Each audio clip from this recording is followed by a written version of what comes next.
And welcome to mini episode number 4 of the FDH Lounge. Rick Morris and Mike Ptak coming at you here today. Mike is our chief NASCAR correspondent at FDH and here to talk a little bit of Chase preview here. How you doing today, buddy? I'm doing good. How about you? Pretty good, pretty good. We got just a little bit of time yet before the field is all set. You and I were just reviewing the standings here before we got going, and one of the big things you were saying to me off air when it comes to some of the more marginal qualifying spots here, Brad Keselowski going to make it for the first time, and you told me off air of red hot August. An amazing. I believe he's had 2 wins, a second and a third in the month of August, and today they're racing in Atlanta, and the Dodge and Keselowski's crew has just been at the top of their game lately. They have been tremendous. They've really been hot, and that's going to play in as far as the points go. Another thing that we were looking at here was this new system this year of emphasizing wins outside of the top 10 here for the 11th and 12th spots here, that you can jump somebody if you have no wins and somebody else has wins, you can get jumped rather. Yeah, correct. Right now, Tony Stewart and Dale Earnhardt have the last 2 positions that are locked. Keselowski and Hamlin are the wild cards. They trail Earnhardt and Stewart in points, and technically, they could knock with a win by Keselowski. He could jump Stewart and or Earnhardt, knock them out of the chase, and someone with another win, such as Menard, will be in the race due to the fact that they have a win. That would be a very interesting way to see this manifest itself in the first year of the rules changes. What I find to be fascinating here, when you look at the standings going into this Atlanta race here, 8:30 and 8:30 at the top, Kyle Busch and Jimmy Johnson. Interestingly enough, Jimmy Johnson has more so been noted for what he's done in the chase than necessarily being number one to get there. It's not always that he's in the top spot getting there, but he's in the top spot at the end. Kyle Busch, being a guy that a lot of people have identified as somebody that could knock him off one of these years, I have to confess, the one year out of the last couple of years when I didn't have Jimmy Johnson atop our fantasy draft board, I had Kyle Busch there. So thoughts on this? Is this symbolic? Does this mean anything, having these 2 guys at the top here? Is this the year that Jimmy Johnson can get toppled and maybe by Kyle Busch? Yes, it is, and don't be mistaken. These 2 really don't like each other on and off the track, and they've had a few run-ins, shall we say, and they're not best friends, and they're not shaking hands afterwards.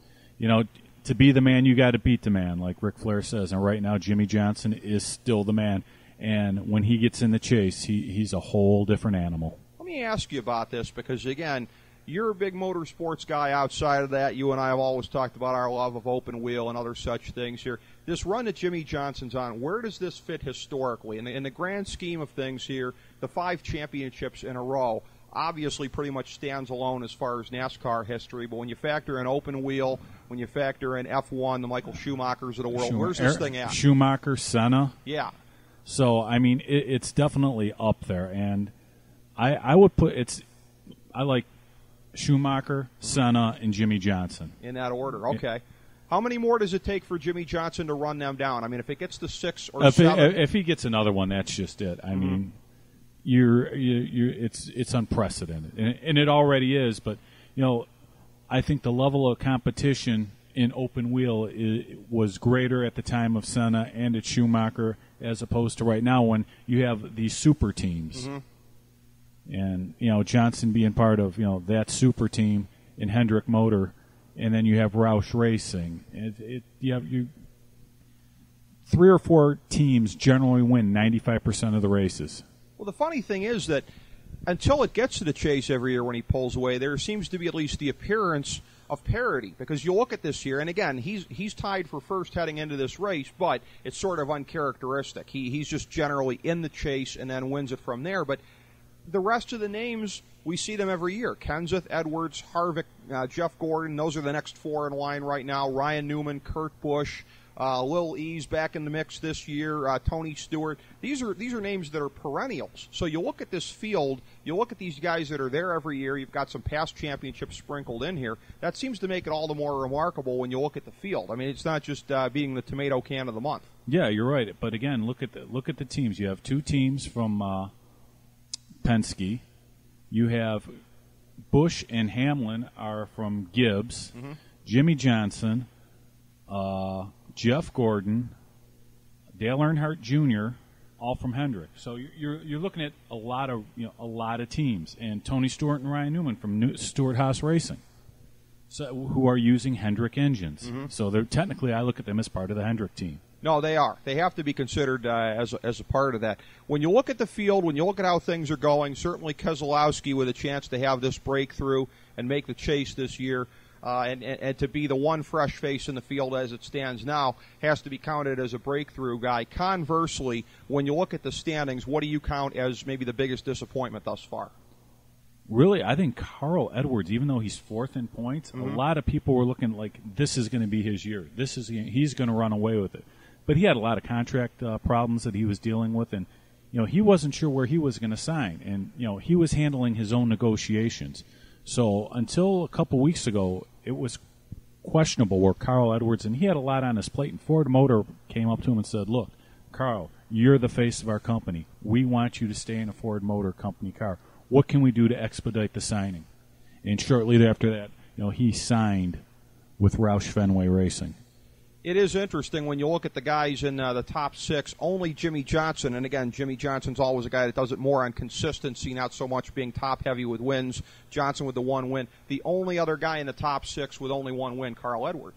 Yeah, but just, again, a model of consistency. And Matt Kenseth, kind of a sleeper, a name that's always very consistent. And, maybe you picture him at the lower end of the chase, but, a model of consistency, third place. He was a guy that when I was making out a list of the most influential athletes of the last decade, he was actually on my list because what he did in 2003, being judged to win in such boring fashion as he did, it caused them to completely refashion NASCAR, bring in the Chase. You've got golf, you've got NHRA, you've got some other circuits that are working in this whole kind of thing here. The way that he won it in 2003, fairly or unfairly, generated such a backlash.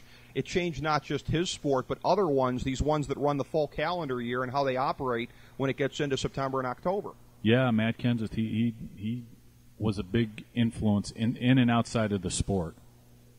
It's just one of those moments in time here, and he may not like being judged to be that way because, again, it's because he was judged to have won. What do you have, only one win, I think, in 2003? Yeah. Yeah. But so many top fives and top tens. Yeah, and just the model of consistency. But, yeah, all these perennials that are in the field here this year, as it stands now, plus Keselowski.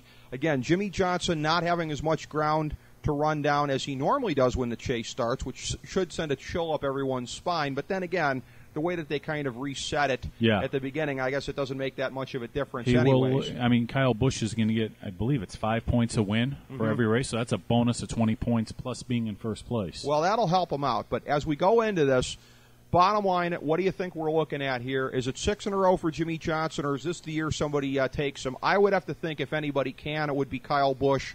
My sense is Jimmy Johnson, you're the man until somebody beats you, but you follow it a lot closer than I do. What's your sense, Mike? Like I said, to be the man, you got to beat the man. And I think there are two guys out there that can beat him. Obviously, Kyle Busch. You're looking at a different Kyle Busch. He's really changed his attitude. He's not that, smarky sort of wise guy. He's really trying to change his attitude, and it's shown on the track that, okay, look, I may not win this race, but I got to have a good points race. He's really changed his Kyle Busch and I think Carl Edwards. Yeah, Edwards, and he's a past champion himself, is he not? Yeah, he won in the Nationwide Series. That's right. So he has experience, at least at that level, as a champion. So is Kyle Busch the guy that can beat Jimmy Johnson here, or at the very end, if somebody puts a gun to your head, do you say Jimmy Johnson? I say Jimmy Johnson. All right. I would concur, and we'll see if this is the year that somebody does step up and take them, and it should be a very interesting climax to the season. All right, we'll catch you again sometime shortly here. And now, Mike, we're going to be talking some grappling in the near future with Kyle Ross. So hopefully we'll get to do that with you. Oh, looking forward to it. Good seeing you, Ricky. All right, thanks, buddy. That's the great Mike Ptak, our NASCAR correspondent. This has been mini episode number 4 of the FDH Lounge.